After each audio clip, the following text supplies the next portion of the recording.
What is up, guys? Sonduren Canadian Rider here today. I want to make a video giving you my top 5 tips on how to properly sell your car so you can get the most money for it. So you see behind me my trusty 2006 Lexus IS350, and unfortunately we're going to be selling it. I know this is going to break my heart, especially for those on the channel, but you don't need to worry because you already know we have this Lexus IS250 still in the stable. Between all the cars, we just don't need this car, and I am gonna sell it. I want someone else to experience the joy that I experienced with this car, because the reality is, in a COVID environment right now, I'm barely driving this thing. It just stays here in my driveway and it's doing nothing. So I wanna go ahead and sell it, and at the same time, I'm gonna be giving you my top 5 tips on how to make sure you sell your car so you can get the most value out of it. And honestly, they're pretty basic, they're pretty standard in what you need to do, but if you follow these 5 steps, I promise you, you're gonna get the most value for the car in the market when you go ahead and sell it. So the first thing you're gonna do, it's very important, is that you clean the car inside and out. This is gonna get the car into a good shape and condition so you can take pictures and videos of it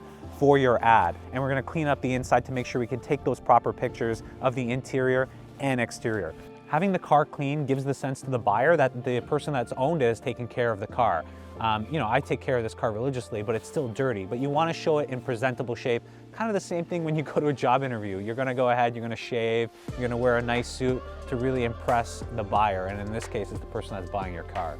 In sales, when you're selling anything, the marketing is one of the most important pieces behind it. And being in marketing, I cannot forget this step. So clean the entire car completely inside and out. Now what we're gonna be able to do is take pictures from every angle of the car. And that is step number 2. The next important tip is taking really good pictures. So many people neglect this. You know, they take out their phone, they just take one like awkward little picture and they post it up for sale.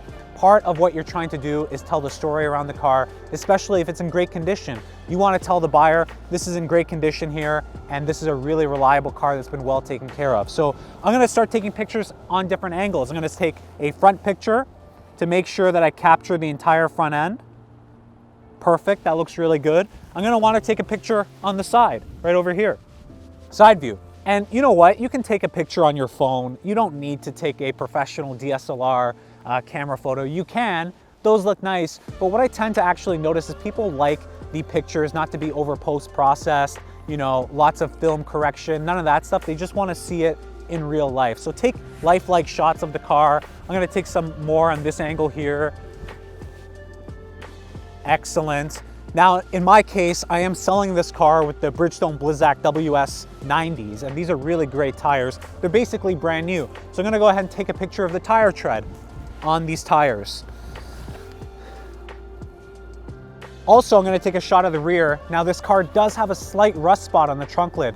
Very important that you're honest and transparent selling the car. The person's gonna come and look at the car anyway to buy it. They're gonna find this out. So not being transparent and showing kind of the flaws in the car is actually gonna make it more difficult to sell. That's the other important thing here, is that when you do have a buyer coming in, you don't wanna waste their time, you don't wanna waste your time. You just wanna be transparent, completely open to what is the car in its current shape. So I'm gonna take a picture of the rear.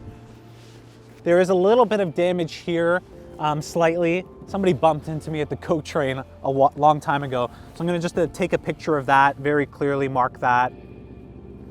Perfect. So we're gonna start taking pictures of the interior. Just as important, we capture all those pieces.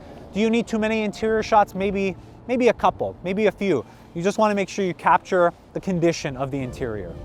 And you know what? Shame on me. I did not clean the engine bay for the car. But I think it's important to also take a picture of the engine bay. If it's not clean, it's not the end of the world, but it's nice to have the picture of the engine bay so you can see that the cover is on there. Oh my God. This is so warm, my hands are frozen. It's so cold outside and this engine's nice and hot. Tip 3 is about tying up any potential loose ends that you may have in regards to any damage, any repairs that need to be done to sell it. So for example, let's say maybe you have an exhaust leak, or maybe you have some certain pieces of damage that have happened to the car, or maintenance that needs to be carried that you haven't done yet. This is a great opportunity to do that depending on the type of damage or maintenance that it is. So for example, maybe this car has an exhaust leak that I might need to get fixed. And in that case, that's really loud. And you know, that would actually detract from the buyer when they come in, they hear a really loud exhaust leak, doesn't sound too great, it gives you a bad impression. And that's something I can fix for maybe $150. So the point of this is, take a look around the car anything mechanical that you need to get fixed, get it fixed if it's gonna help you in selling the car. Anything on the exterior that you can do to also improve in the shape or the condition or how it presents, you wanna do that as well. So if you had some scratches or any kind of scuffs that you can actually fix by yourself, I would highly suggest doing that. All of this really is gonna help and make sure the car is as presentable as possible. You want, from the moment the buyer is coming to your door and they see the car, good first impressions, they see the car, it looks really great. They turn the car on, it sounds really great. And all of the potential flaws in the car, you've gone ahead and mitigated to the best that you can to sell the car at the most value. All right, so we're back on the computer. We have our pictures. Now we're gonna go ahead and post our ad. And I'm gonna walk you guys through this right now. But essentially a big part of this, and this is my next tip, tip number 4, is around really making sure you tell a story. So in this description, you wanna include all the information as possible so you can make sure that your buyer has all the information he needs. So there's never back and forth or any of that stuff. So I'm gonna talk about when I bought the car, I'm gonna talk about if it's a clean title or if it's an accident, in this case it's a clean title. I'm gonna talk about any potential issues I've had, my maintenance history with it.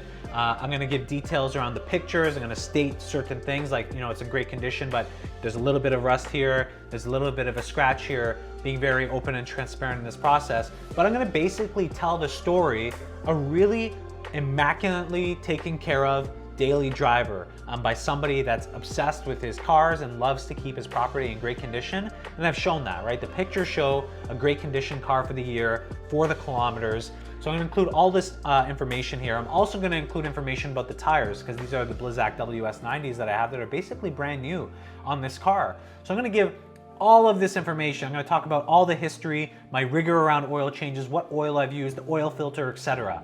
The reason why you're doing this is you're building that trust with anybody that's buying. You're literally laying everything out on the table. You're talking about all of the good stuff and then all of the bad stuff, right?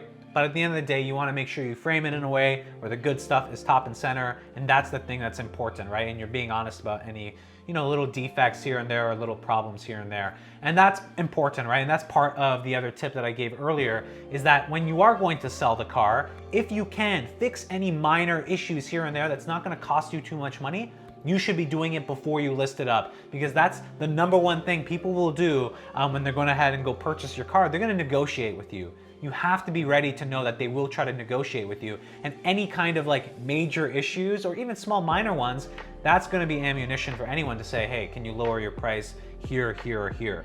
So you have to kind of take an approach and determine, you know, is it worth to fix, you know, my exhaust leak? Is it worth to fix, you know, maybe I have to get new tires? Do I need to provide a safety, etc., etc.?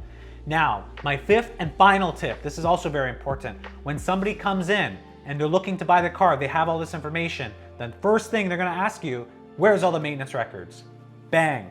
You have specific folders and books for every car that you have. So I have one for my Ducati, I have one for my R8, I have one for my Lexus. All of these are very important. I keep all my maintenance history, all my receipts, everything is tracked, all in paper, and I have a digital copy as well. So I usually like to keep both. I'm just so OCD organized. I was a former accountant, so I really like to keep track of all my books and my receipts. I keep track of all my receipts because you never know when CRA will come knocking on your door. So this is very important. This also shows the buyer that you're serious, you really take care of this car. I don't know about you, but personally, if I'm buying from someone that is this meticulous, that keeps all their receipts in order, that has everything perfectly lined up, I know this person's probably crazy and they're obsessed with their car and they've probably taken very good care of it. Now, this doesn't mean you're safe to go ahead and buy a car from anyone that has all this stuff.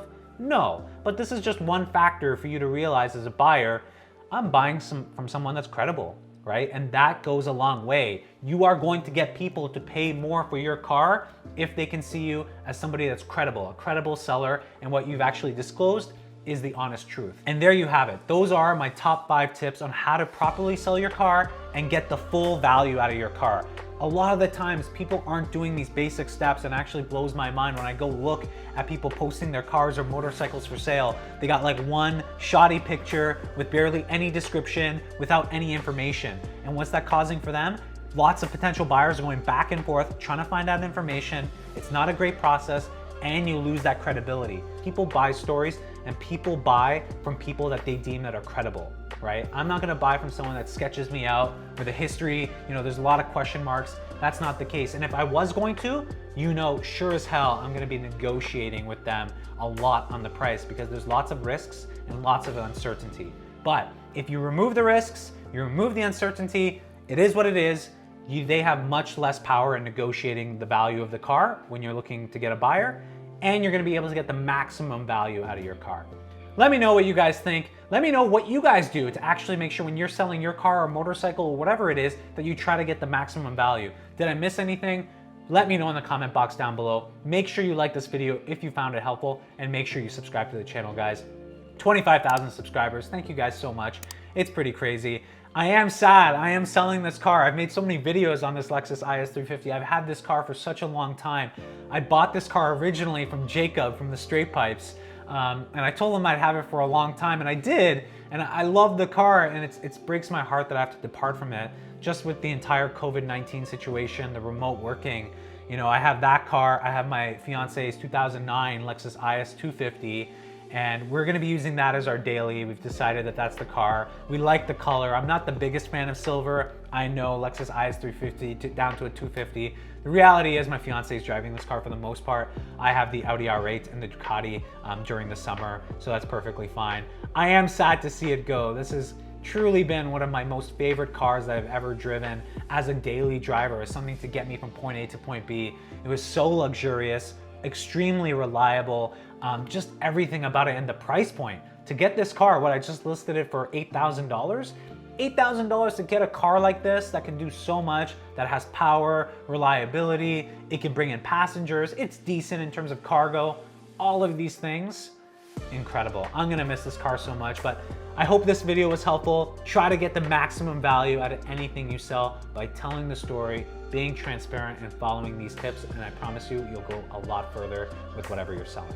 Thank you guys so much. I will see you guys in the next video.